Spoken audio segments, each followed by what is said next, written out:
வணக்கம். Welcome to PSZ chemistry channel for easy learning. இன்னைக்கு நம்ம பார்க்க போற டாபிக் வந்து சாப்டர் 8ல நியூக்ளியோஃபிலிக் அடிஷன் ரியாக்ஷன்ஸ்ல அடிஷன் ஆஃப் அமோனியா டெரிவேட்டிவ்ஸ் பார்க்க போறோம். ஸோ ஒரு கார்பனைல் காம்பவுண்ட் அதாவது ஆல்டிஹைட்லயோ அல்லது கீட்டோன்லயோ எப்படி வந்து அமோனியா டெரிவேட்டிவ்ஸ் வந்து ஆட் ஆகுது அப்படின்றதான் இன்னைக்கு நம்ம பார்க்க போற வீடியோ. ஸோ நமக்கு அமோனியா ஃபார்முலா தெரியும் NH3. ஸோ இதை நம்ம ஸ்பிளிட் பண்ணி எழுதுறோம் அப்படின்னா எப்படி எழுதலாம்? NH2Hன்னு எழுதலாம். சரியா? ஸோ நம்மளுக்கு வந்து புக்கில் எப்படி கொடுத்துருப்பாங்க? H2N Hன்னு கொடுத்துருப்பாங்க. ஸோ ரெண்டும் ஒன்று தான். இப்போ இதுல இருக்கக்கூடிய இந்த ஹைட்ரஜனுக்கு பதிலாக நம்ம வேற ஒரு குரூப்பை வந்து சப்ஸ்டியூட் பண்ணியிருந்தோம் அப்படின்னா அதை வந்து நம்ம என்னன்னு சொல்லுவோம் அப்படின்னா அமோனியா டெரிவேட்டிவ்ஸ் அப்படின்னு சொல்லுவோம். இப்போ எக்ஸாம்பிளுக்கு இந்த ஹெச்சை வந்து நான் வந்து ஒரு OH வச்சு ரீப்ளேஸ் பண்றேன் அப்படின்னா இது என்னவா மாறும்? H2NOHன்னு மாறும் இல்லையா? இதுக்கு பேரு அமோனியா டெரிவேட்டிவ். இது அமோனியா, இது அமோனியா, இது அமோனியா டெரிவேட்டிவ்.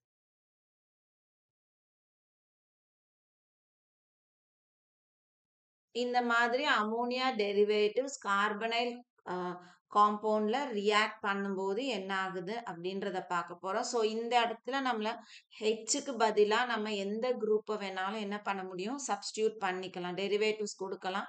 ஸோ அதனால அதை வந்து நம்ம ஜென்ரலைஸ்டு ஃபார்ம்ல காமிக்கிறதுக்காக நம்ம எப்படி எழுதுவோம் அப்படின்னா இசட் அப்படின்னு எழுதுவோம். ஸோ இசட் அப்படிங்கிறது அமோனியாவில் இருக்கக்கூடிய ஒரு ஹைட்ரஜனை நம்ம ரீப்ளேஸ் பண்ணி கொடுக்கக்கூடிய குரூப்புன்னு அர்த்தம். ஸோ நம்ம ஃபர்ஸ்ட் ஒரு ஜென்ரல் ரியாக்ஷன் பார்த்துட்டு அதுக்கப்புறமா எதெல்லாம் இசடா இருக்கலாம், அந்த இசட் வந்து NH2ஓட இருக்கும் பொழுது நம்மளுக்கு கார்பனைல் காம்பவுண்டோட ரியாக்ட் பண்ணி என்ன ப்ராடக்ட் கொடுக்குது அப்படின்றதையும் பார்க்கலாம், ரியாக்ஷன்ஸும் பார்க்கலாம். சரியா? ஸோ வந்து ஃபர்ஸ்ட் நம்ம கார்பனைல் காம்பவுண்ட் எடுத்துக்குவோம். இது ஒரு ஜென்ரல் ஃபார்முலா தான். ஸோ இது ஆல்டிஹைடாகவும் இருக்கலாம் அல்லது கீட்டோனாகவும் இருக்கலாம். பிளஸ் இந்த இடத்துல இருக்கக்கூடிய H2NZ. சரியா? இப்போ இந்த ரியாக்ஷன் பார்த்தோம் அப்படின்னா ரிவர்சிபிள் ரியாக்ஷன், அதனால this is catalysed by acid. சரியா? நம்ம வந்து ஒரு ஆசிட் வச்சு இந்த ரியாக்ஷனை கேட்டலைஸ் பண்றோம். இப்போ இங்க என்ன ஆகும் அப்படின்னு பார்த்தோம்னா நம்மளுக்கு ஒரு இன்டர்மீடியட் டெட்ராஹைட்ரல் இன்டர்மீடியட் ஃபார்ம் ஆகும். இப்போ C இந்த இடத்துல ஆக்சிஜன்ல ஹெச்சும் மீதி இருக்கிற பார்ட்ல NHZம் போகும். சரியா? ஒரு ஹெச் ஆக்சிஜனுக்கு போயிடுது. இப்போ இது வந்து ஃபர்தரா என்ன ஆகும்? இது வந்து ஒரு tetrahedral intermediate.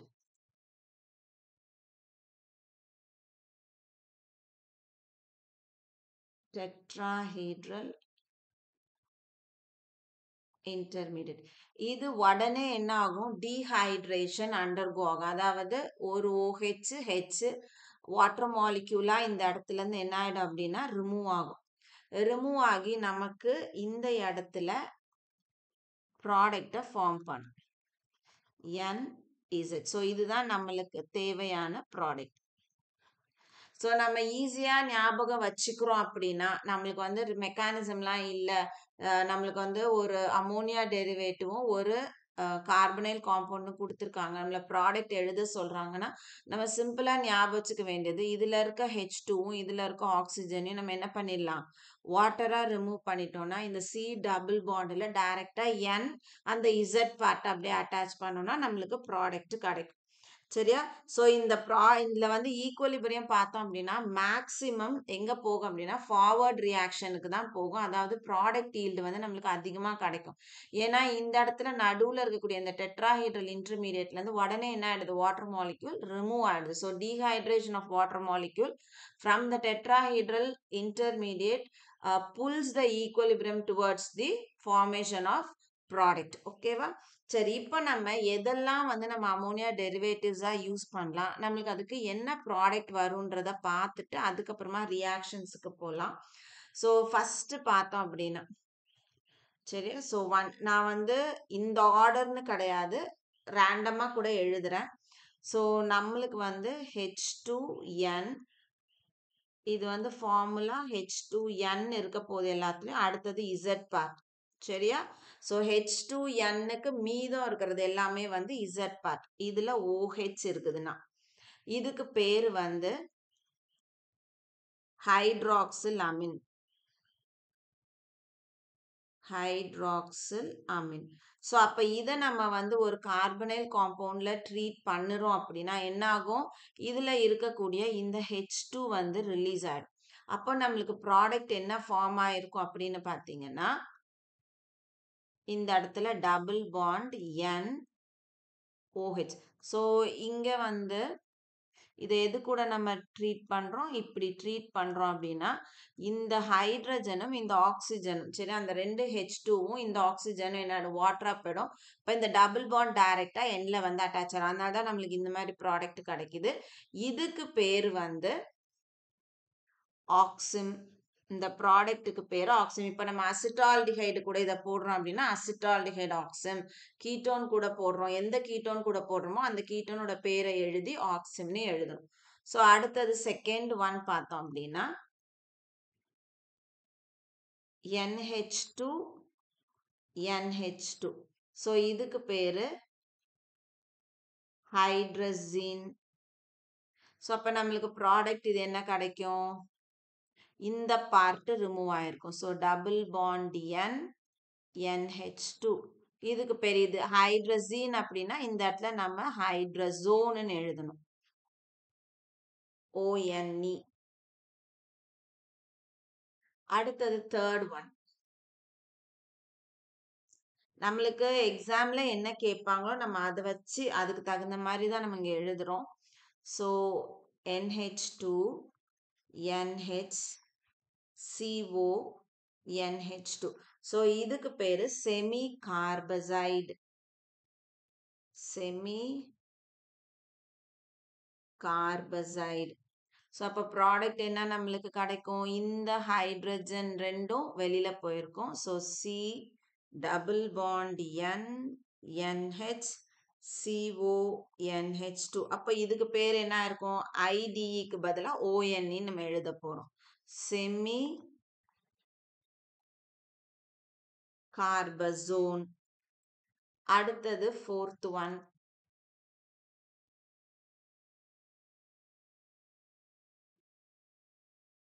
NH2 NH C6H5. So phenyl வந்து எந்த பார்ட்ல ஹைட்ரஜன்ல அட்டாச் ஆயிருக்கு. ஸோ இதுக்கு பேரு ஃபினைல் ஹைட்ரஜன். அப்ப இங்கேயும் எது ரிமூவ் ஆகும் அப்படின்னு பார்த்தோம்னா இந்த ரெண்டு ஹைட்ரஜன் ரிமூவ் ஆயிருக்கும். So double bond NH C6H5. So இது ஃபினைல் ஹைட்ரஜன். அப்போ இது வந்து phenyl hydrazone.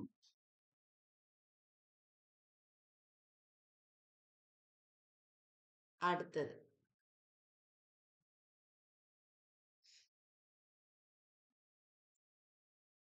Fifth one. So fifth one வந்து H2N NH. இதுல இருந்து ஒரு பென்சீன் ரிங் போட்டு இதுல ஒரு NO2 பேரா பொசிஷன்ல ஒரு NO2. ஸோ இதுக்கு பேர் வந்து செகண்ட் பொசிஷன்லயும் ஃபோர்த் பொசிஷன்லயும் NO2 இருக்கு. So 2,4 dinitro phenyl hydrazine. So exam point of வியூக்கு இது வந்து நம்மளுக்கு ரொம்ப முக்கியம். சரியா? ஸோ நம்மளுக்கு சாதாரணமா கொடுக்கும்போது DNPன்னு கொடுப்பாங்க. சரியா? This compound A reacts with DNP அப்படின்னு கொடுப்பாங்க. ஓகே, அடுத்தது இதுல நம்மளுக்கு என்ன ஆகும்? அதே மாதிரி இதுல இருக்க ரெண்டு ஹைட்ரஜன் ரிமூவ் ஆச்சுன்னா டபுள் பாண்ட் NH. இந்த இடத்துல benzene ring NO2 NO2. So அப்ப இந்த இடத்துல நம்மளுக்கு வந்து இதே பேர் தான் 2,4 dinitrophenyl hydrazone. 2,4 dinitro phenyl hydrazone. So இது பார்த்தோம் அப்படின்னா நம்மளுக்கு எல்லோ கலர்ல அல்லது ரெட் கலர்ல அல்லது ஆரஞ்சு கலர்ல கிடைக்கும். ஸோ இதை வச்சு நம்ம என்ன பண்ணலாம் அப்படின்னா நம்ம வந்து ஆல்டிஹைட் கீட்டோனுடைய கேரக்டரிஸ்டிக்ஸ் ப்ராப்பர்ட்டிஸ் படிக்கலாம். சரியா? இப்போ பார்த்தோம் அப்படின்னா இதை வந்து இந்த 2,4 டைநைட்ரோ ஃபினைல் ஹைட்ரசோன் அப்படின்றத டிஎன்பி டெரிவேட்டிவ் அப்படின்னு சொல்லலாம். நம்மளுக்கு இந்த டேர்ம்ஸ் எல்லாம் வந்து இந்த ப்ராப்ளம் ஆர்கானிக் ப்ராப்ளம் வரும் இல்லையா, அதுல வந்து இந்த டேர்ம்ஸ் எல்லாம் யூஸ் பண்ணுவாங்க. ஸோ நமக்கு தெரிஞ்சிருக்கணும். ஸோ ரொம்ப சிம்பிள் தான். நம்மளுக்கு இந்த பார்ட் எல்லாமே ஹெச். சரியா? இந்த OH இந்த பாண்டுக்கு அப்புறம் போட்டிருக்க எல்லாமே என்ன பார்ட் அப்படின்னு பார்த்தோம்னா இசட் பார்ட். சரியா? இது எல்லாமே இசட் பார்ட். அப்ப என்ன ஆகுது, இசட் பார்ட் நம்ம எங்கேயுமே அஃபெக்ட் பண்ணல. வெறும் அதுக்கு முன்னாடி இருக்கக்கூடிய இந்த NH2ல இருக்கக்கூடிய 2 ஹைட்ரஜனை எடுத்துட்டு அப்படியே அந்த நைட்ரஜனை என்ன பண்றோம், கார்பனோட கனெக்ட் பண்ணி நம்ம ப்ராடக்ட் எழுதுறோம். சரியா? இப்போ நம்ம கம்ப்ளீட் மெக்கானிசம் பார்க்கலாம். இப்போ இந்த ரியாக்ஷன் நடத்துறதுக்கு நான் சொன்னேன் இட் இஸ் கேட்டலைஸ்டு பை ஆசிட்னு சொன்னேன். அப்போ மீடியம் அப்படின்றது ஸ்ட்ராங் மீடியமா இருக்கலாம், அல்லது லைட்லி அசிடிக்கா இருக்கலாம், அல்லது வந்து மீடியம் வைஸ் அசிடிக்கா இருக்கலாம். ஸோ இதுல நம்மளுக்கு இந்த அசிடிக் மீடியத்தினுடைய லெவல் வந்து ரொம்ப ரொம்ப முக்கியம். இன்கேஸ் நம்ம எடுத்துக்கிறது ஒரு மீடியம் லெவல் அசிடிக் நேச்சரோட இருக்கு அப்படின்னா, ஸோ அசிடிக் மீடியமா இருக்கும் பொழுது, சரி, ஏன்னா நம்ம ஸ்பெசிஃபிக்கா it is catalysed by acid அப்படின்னு போட்டோம். ஸோ அசிடிக் மீடியத்துல என்ன ஆகுது அப்படின்றது நம்மளுக்கு தெரியணும். ஸோ இங்க பார்த்தோம் அப்படின்னா நம்மளுக்கு இந்த கார்பனைல் காம்பவுண்ட்ல இருக்கக்கூடிய இந்த ஆக்சிஜன், சரியா, நம்ம அசிடிக் மீடியத்துல இருக்கக்கூடிய H பிளஸ் கூட என்ன பண்ணோம் அப்படின்னா ஃபர்ஸ்ட் ரியாக்ட் பண்ணும். ஸோ இது வந்து எங்க இருந்து வருது அப்படின்னா இந்த H பிளஸ் வந்து ஃப்ரம் ஆசிட்ல இருந்து வரக்கூடியது. சரியா? இந்த ஆக்சிஜன் கார்பனைல் ஆக்சிஜன் வந்து இந்த புரோட்டானை எடுத்து இது என்ன ஆகும், புரோட்டோனேட் ஆகும். ஸோ அப்போ நம்மளுக்கு இந்த மாதிரி கிடைக்கும். இது சி. ஓகேவா? இந்த இடத்துல டபுள் பாண்ட் ஆக்சிஜனுக்கு இப்ப என்ன சார்ஜ் வரும், பிளஸ் சார்ஜ் வரும். இப்ப H இருக்கும். இப்போ இது என்ன பண்ணும் அப்படின்னா இதுல இருக்கக்கூடிய எலக்ட்ரான்ஸை தான் பக்கம் எடுக்கும் பொழுது இந்த கார்பன் என்ன ஆயிடும், plus charge electron deficient centre ஆயிடுது. இது OH இப்படி ஆகும். சரியா? ஸோ இந்த இடத்துல என்ன ஆகுது அப்படின்னா எலக்ட்ரான் டெஃபிஷியன்சி இன்க்ரீஸ் ஆகுது. அப்போ உள்ள வரக்கூடிய அந்த நியூக்ளியோஃபைல் என்ன பண்ணும்னா ஈஸியா இந்த கார்பனை போயிட்டு அட்டாக் பண்ண போகுது. ஸோ இப்போ நம்ம எடுத்துக்கக்கூடிய அமோனியா டெரிவேட்டிவ்ஸ்ல பார்த்தோம் அப்படின்னா எல்லாத்துலயுமே நைட்ரஜன்ல லோன் பேர் ஆஃப் எலக்ட்ரான்ஸ் இருக்கும். ஓகேவா? ஸோ அப்ப இது என்ன பண்ண போகுது, இது கூட ரியாக்ட் பண்ண போகுது. சி, இது வந்து எலக்ட்ரான் டெஃபிஷியன்ட் சென்டர், இது OH. இப்ப நம்ம கிட்ட இருக்கக்கூடிய இந்த அமோனியா டெரிவேட்டிவ்ஸ் எதுவா இருந்தாலும் சரி அதுல லோன் பேர் ஆஃப் எலக்ட்ரான்ஸ் இருக்கும். இப்ப இந்த லோன் பேர் ஆஃப் எலக்ட்ரான்ஸ் என்ன பண்ணும் அப்படின்னா இந்த எலக்ட்ரான் டெஃபிஷியன்ட் கார்பனுக்கு வருது. அப்படி வரும் பொழுது நமக்கு என்ன ஃபார்ம் ஆகும், இந்த இடத்துல இந்த கார்பனுக்கு ஏற்கனவே 2 பாண்ட் இருக்கு. இப்போ இதுல வந்து ஒரு OH ஏற்கனவே அட்டாச் ஆயிருக்கு. இப்போ அடுத்தது என்ன அட்டாச் ஆகும், இந்த NH2 அட்டாச் ஆகும். சரியா? நான் பிரிச்சு எழுதுறேன். இந்த பக்கம் என்ன இருக்கு, Z. இப்போ இதுல என்ன ஆகும் அப்படின்னு பார்த்தோம்னா ஒரு புரோட்டான் வெளியில ரிலீஸ் ஆகும். அப்போ இது H பிளஸ்ஸா வெளியில போகும்போது இதுல இருக்க எலக்ட்ரான்ஸ் எங்க ஷிஃப்ட் ஆகும், நைட்ரஜனுக்கு ஷிஃப்ட் ஆகும். அப்படி ஷிஃப்ட் ஆகும்போது என்ன ஆகுது, இதெல்லாம் அப்படியே இருக்கு, இந்த பாண்ட் அப்படியே இருக்கு. இப்போ இந்த இடத்துல நைட்ரஜனுக்கு என்ன வந்துரும் அப்படின்னா இந்த இடத்துல ஏற்கனவே நைட்ரஜனுக்கு பிளஸ் சார்ஜ் இருக்கும் இல்லையா, இந்த இடத்துல அந்த பிளஸ் நியூட்ரல் ஆயிடுதுன்னா எலக்ட்ரான்ஸ் அங்க போறதுனால இங்க வந்து H, இந்த இடத்துல Z அப்படி இருக்கும். இப்ப ஃபர்தரா என்ன ஆகும் அப்படின்னா ஒரு டீஹைட்ரேஷன் நடக்கும். வாட்டர் மாலிக்யூல் என்ன ஆயிடுது, ரிமூவ் ஆகும். ஸோ இப்போ அடுத்தது பார்த்தோம்னா வாட்டர் மாலிக்யூல் ரிமூவ் ஆகும். எப்படி ரிமூவ் ஆகும், இந்த இடத்துல இந்த OH எலக்ட்ரான்ஸோட வெளியில வந்துடுது, H எலக்ட்ரான்ஸை விட்டுட்டு வெளியில வருது. அப்போ ஆட்டோமேட்டிக்கா இங்க இருக்கிற எலக்ட்ரான்ஸ் எங்க ஷிஃப்ட் ஆகும்? இதுல ஷிஃப்ட் ஆகும் பொழுது நமக்கு C 2 பாண்ட் ஏற்கனவே இருக்கு. இப்போ டபுள் பாண்டு N Z நமக்கு ப்ராடக்ட் கிடைக்கும். அப்போ நம்ம எடுத்துக்கக்கூடிய மீடியம் அசிடிக் மீடியத்துல இருக்கக்கூடிய இந்த புரோட்டான் தான் என்ன பண்ணும் அப்படின்னா ஆக்சிஜனை வந்து புரோட்டோனேட் பண்ணும். அப்போ ஆக்சிஜன் புரோட்டோனேட் ஆனாதான் நம்மளுக்கு கார்பன்ல வந்து பாசிட்டிவ் சார்ஜ் இன்க்ரீஸ் ஆகும் பொழுது நம்மளுடைய அமோனியா டெரிவேட்டிவ்ஸ் என்ன பண்ணும், உள்ள வந்து கார்பன் கிட்ட போய் அட்டாச் ஆகும். இன்கேஸ் நம்ம எடுத்துக்கக்கூடிய இந்த மீடியம் அசிடிக் மீடியம் வந்து ஸ்ட்ராங் அசிடிக் மீடியமா இருக்குது, ரொம்ப ஸ்ட்ராங்கா இருக்குது அப்படின்னா, சரியா, ஸ்ட்ராங் அசிடிக் மீடியமா இருந்ததுன்னா,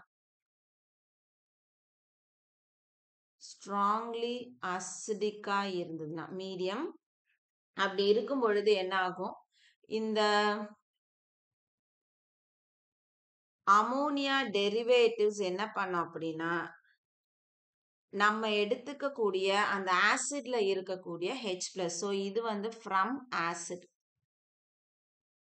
இது வந்து ஏற்கனவே இது வந்து பேஸா இருக்கும்.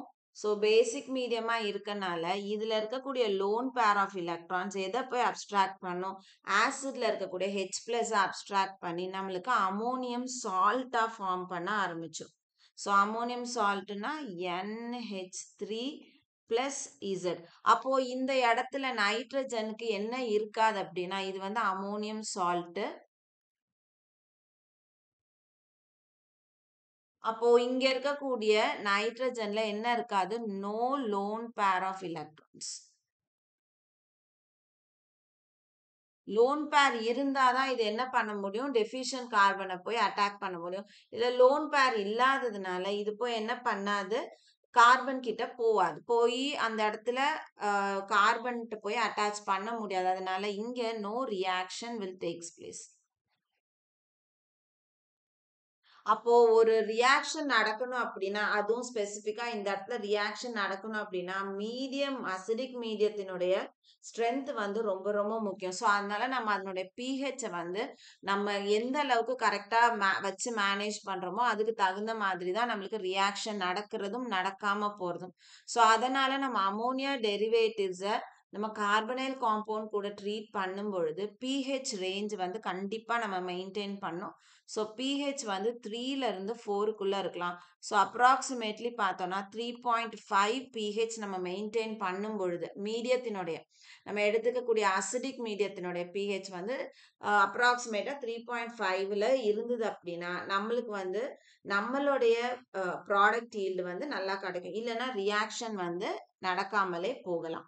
இப்போ நம்ம ஸ்பெசிஃபிக்கா ஒரு எக்ஸாம்பிள் எடுத்து மேல கொடுத்துருக்க அந்த 5 அமோனியா டெரிவேட்டிவ்ஸ்க்கும் பார்ப்போம்.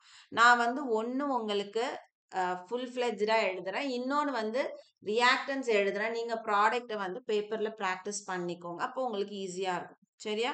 ஸோ ஃபர்ஸ்ட் CH3 நம்ம வந்து ஆல்டிஹைடுக்கு பார்ப்போம், நீங்க வந்து கீட்டோனுக்கு நீங்க எழுதிக்கோங்க.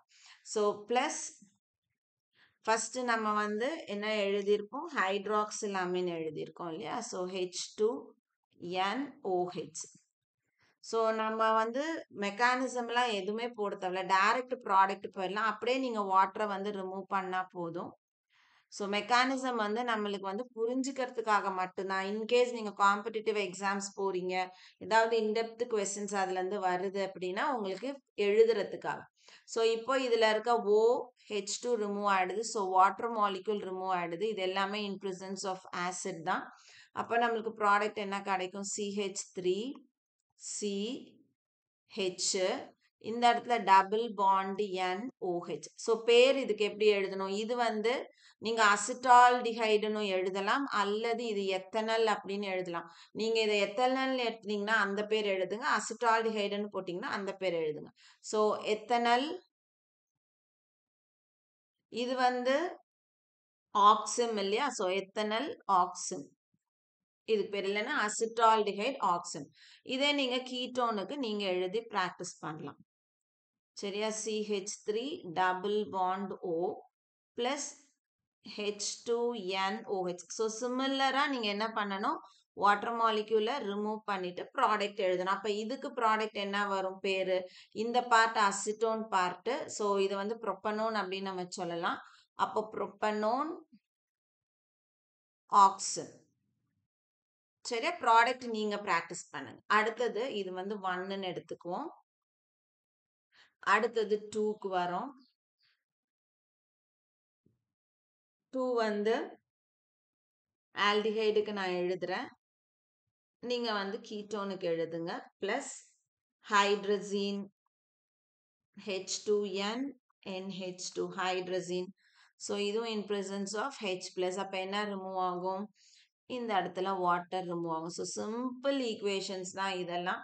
அப்போ நம்மளுக்கு ப்ராடக்ட் என்ன ஆகுது, CH3 CH double bond N NH2. So இது வந்து ஹைட்ரஜீன். இப்போ இது ஹைட்ரசோன். எதில் ஹைட்ரசோன் இருக்குது அப்படின்னு பார்த்தோம்னா எத்தனல்ல இருக்கு. அதனால இது வந்து எத்தனல் ஹைட்ரசோன். சரியா, அடுத்தது கீட்டோனுக்கு நீங்களே எழுதலாம். ஸோ கொஸ்டின் மட்டும் எழுதுவோம். CH3C double bond O CH3 plus H2N NH2 H plus. ஓகேவா, இதுக்கு நீங்க வந்து ப்ராடக்ட் கம்ப்ளீட் பண்ணு. அடுத்தது தேர்ட் ஒன்னுக்கு போறோம். செமி கார்பசைடு கூட போடும். சரியா, so CH3C double bond OH. செமி கார்பசைடுனா NH2 NH. சரியா, இங்க இருந்து NH2 NH CO NH2. So இதுவும் in presence of H plus. So நம்மளுக்கு இது அப்படியே ரிமூவ் ஆகுது. ரிமூவ் ஆச்சுன்னா CH3 CH double bond N, மீது இருக்கதை அப்படியே எழுத வேண்டாம், NHCO NH2. ஸோ இது செமி கார்பசைடு. இங்கே வரும்போது செமி கார்பசோன்னு எழுத போகிறோம். ஸோ இது ethanal part. So ethanal semicarbazone. ஓகேவா, கீட்டோனுக்கு நீங்களே எழுதலாம். கொஸ்டின் மட்டும் எழுதுறேன். C double bond O CH3 plus H2N NH COCH CO NH2.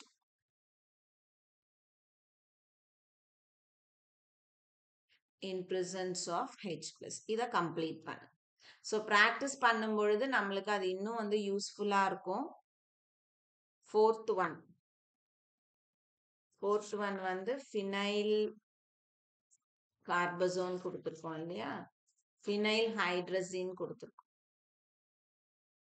So fourth one வந்து phenyl hydrazine CH3C double bond OH plus H2N NH C6H5. So உங்களுக்கு சில சமயம் இந்த இடத்துல பென்சின் ரிங்காகவும் போட்டு கொடுப்பாங்க. பிளஸ் அப்போ என்ன ஆகும், இந்த இடத்துலையும் இங்க இருக்க வாட்டரை ரிமூவ் பண்ணிடுறோம். So CH3 CH3 double bond N NH C6H5. So இது வந்து ஃபினைல் ஹைட்ரசோன். சாரி, இந்த இடத்துல H தான் எழுதியிருக்கோம் இல்லையா, H. அப்போ இது ethanol phenyl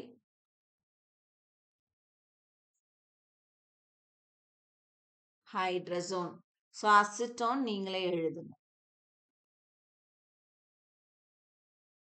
plus H2N NH C6H5.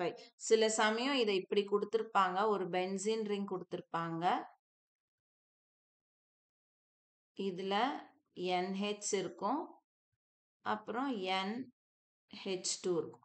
சரியா, ஸோ இதுவும் ஒன்று தான். இதை நீங்க கம்ப்ளீட் பண்ணுங்க. H plus question mark. அடுத்தது ஃபிஃப்த் ஒன்னு டிஎன்பி கொடுத்துருக்கோம் இல்லையா? ஃபிஃப்த் ஒன் வந்து ஆல்டிஹைட் நான் எழுதுறேன். ஸோ இது எக்ஸாம் பாயிண்ட் ஆஃப் வியூக்கு ரொம்ப முக்கியம். Plus H2N NH benzene ring, இந்த பக்கம் ஒரு NO2, பேரா பொசிஷனில் ஒரு NO2 H+. ஸோ என்ன ஆகும்? இந்த H2O அப்படியே ரிமூவ் ஆகும்.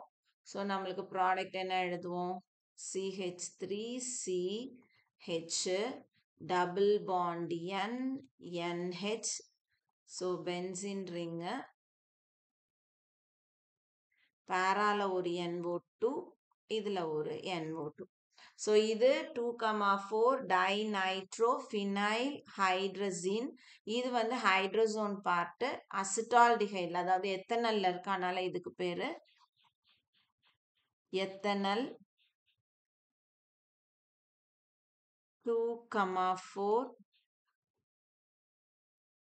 டைநைட்ரோஃபினைல் ஹைட்ரசோன். ஸோ இதனுடைய கீட்டோன் பார்ட் ஆஃப் ரியாக்ஷனை நீங்கள் எழுதலாம். ப்ரோபனோன் கொடுத்துருக்கோம். H2N NH